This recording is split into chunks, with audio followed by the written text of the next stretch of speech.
That cliff has got a bunch of birds. You can probably see it. They're covered on the cliff. It's pretty amazing.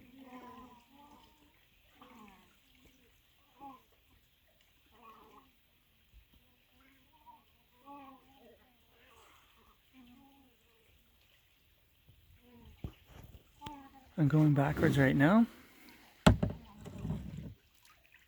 I'm going to try to paddle with one hand.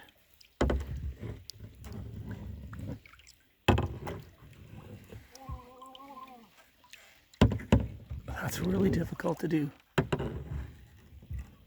But it's amazing that a kayak is that efficient that hardly any effort you can get moving a little bit. There we go.